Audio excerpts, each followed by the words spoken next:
door ak li nga xamante ni moo di article bi nga xamante ni Afrique confidentielle daal dina ko yëkkati daal di ci def article yi yàbbi ci li nga xamante ni moo dox ci coowal rapport Cour des comptes Diaw dama lay tegtal rapport bi wala article bi plutôt bi nga xamante ni àdduna ci li nga xamante ni moo di rapport bi su ko defee ñu daal di taaj waxtaan bi wéyalee moom rapport bi dafa ñëw xëy na dama koy def ci français tënk ko ci waa wolof rapport bi nga xamante ni moom la ñu présenté moom nee na le mois dernier aux Sénégalais et aux bailleurs et en réalité un faux rapport.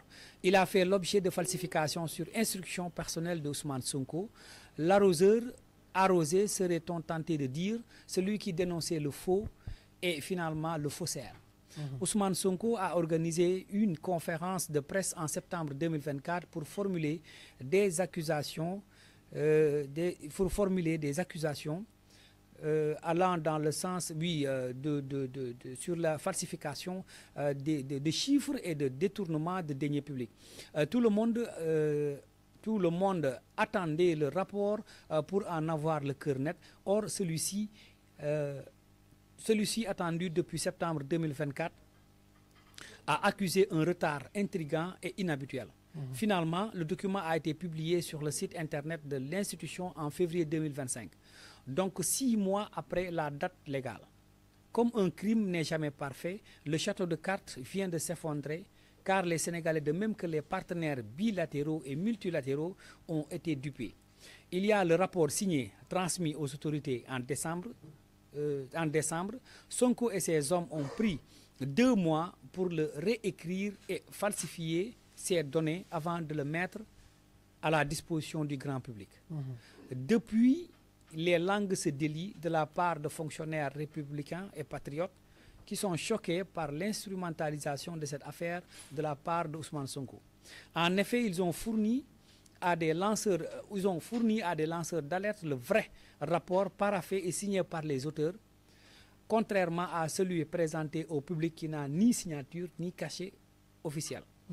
Il ressort tout simplement que ce rapport a été réécrit par le régime en place pour falsifier ces documents et peindre en noir la gestion de Macky Sall.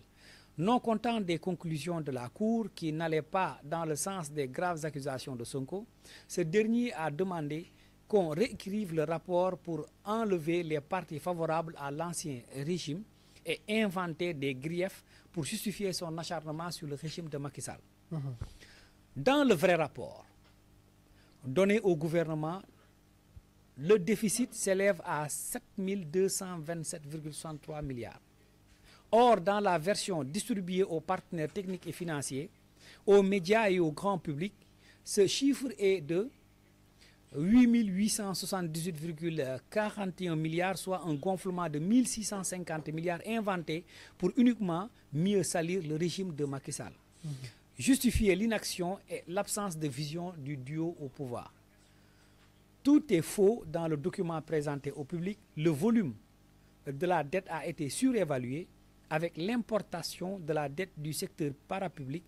Dans la dette principale, les chiffres du déficit ont été exagérés pour inciter les Sénégalais à croire à un carnage financier. D'ailleurs, après la sortie du rapport, le PASTEF a appelé à une marche nationale pour dénoncer des crimes économiques du régime Macky Sall. Il n'en était rien car les Sénégalais avaient compris la nature téléguidée du rapport.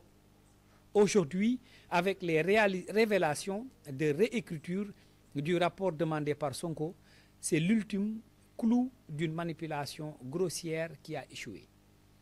L'Assemblée nationale, contrôlée par Ousmane Sonko, aurait pu demander l'ouverture d'une commission d'enquête pour investiguer sur ce scandale d'État. La société civile devrait demander la publication du rapport signé par le président de chambre Babacar Bahoum et le greffier maître Malik Mangor Ndong pour que les Sénégalais connaissent l'ampleur de la manipulation. Dans sa volonté de salir la gestion de Macky Sall et de saboter le mandat de Bassirou Diomaye Faye pour espérer être le Messie en 2029, Ousmane Sonko n'a décidément aucune limite.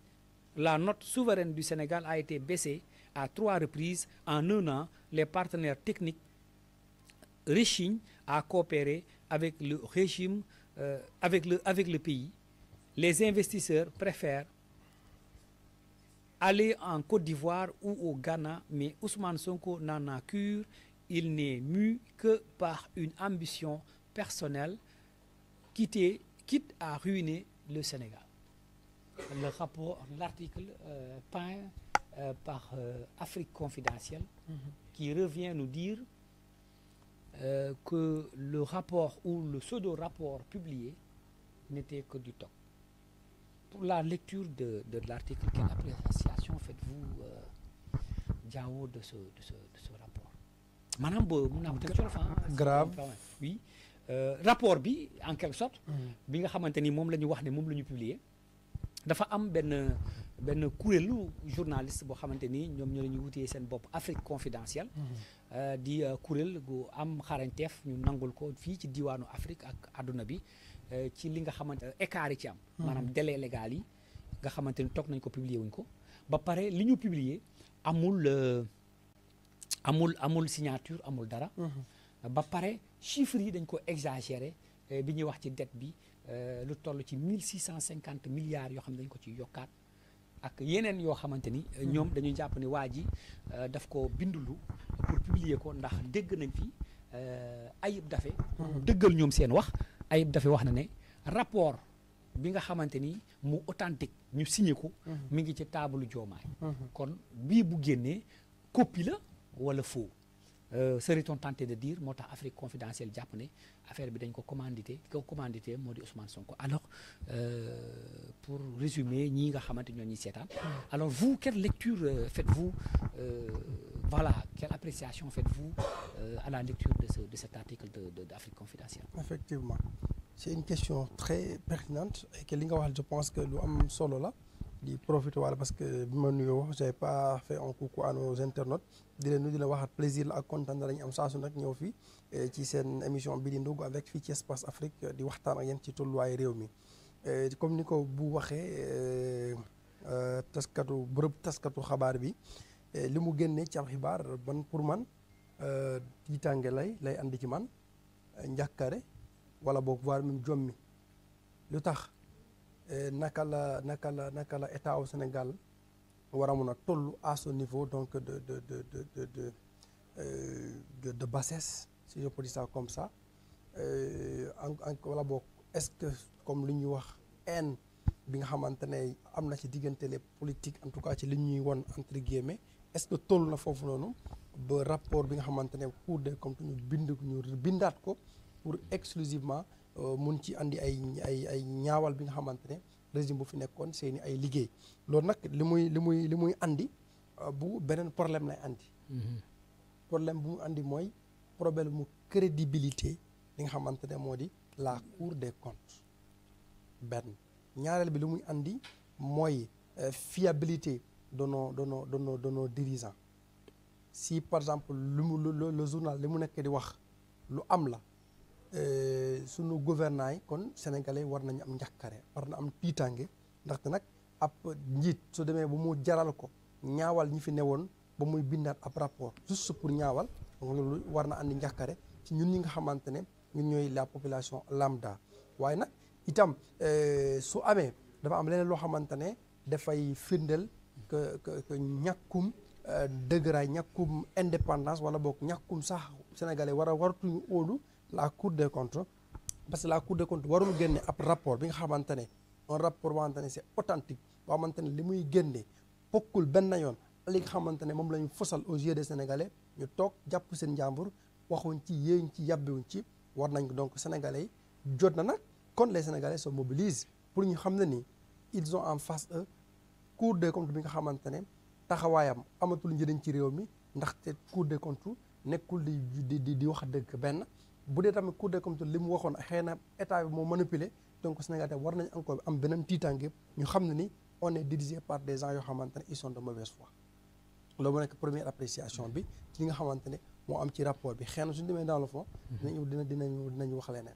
mais quand même ginnaaw boo déggee xibaar yi je pense que la première réaction de tout Sénégalais bu mu war a nekk mooy da nga war a am tiitange am njàkkare ci li nga xamante ne moo di nos nouveaux ñi nga xamante ñoo ñu jiite léegi mais également ak nos institutions en l'occurrence la Cour des comptes nga xamante ne ñëpp jàpp na ni contrôle la kon liggéeyam lu mucc ayib la ndaxte nag boo xoolee itam Cour des comptes même si par hasard ñoom Ousmane Sonko lu ñu wax ça moo nekkoon dëgg maam journal bi li mu wax c'est pas la vérité en réalité même ça aussi remet en cause cette la fiabilité de la Cour des comptes bi nga xamante ne de 2012 à 2024 moom moo nekkoon génn ay rapports yoo xamante ne dana wax ni Macky Sall la mu doon def lu yenu maanaa la léegi nag Macky Sall lu mu doon wax yenu maanaa la Macky Sall jóge fii yow Cour des comptes nga d'accord ñuy wax ni yow waa kenn rapport boo xamante ne di ñaawal li nga xamante ne Macky Sall loolu doon def te nag le comble dans tout ça que rapport yi nga xamante ne defoon nga ko de 2012 à nos jours képp koo xamante ne bëgg na am yéene pour dugal ci mun koo xoolaat amatul possibilité boobu noonu donc jusqu'à preuve du contraire la Cour des comptes je pense que war nañu xoolaat seen taxawaay Sénégalais en tout cas war nañu xam ni seen xel gën a ñaaw ñu xam ne ni fu ñu jëm narul leer. Oui, la Cour des comptes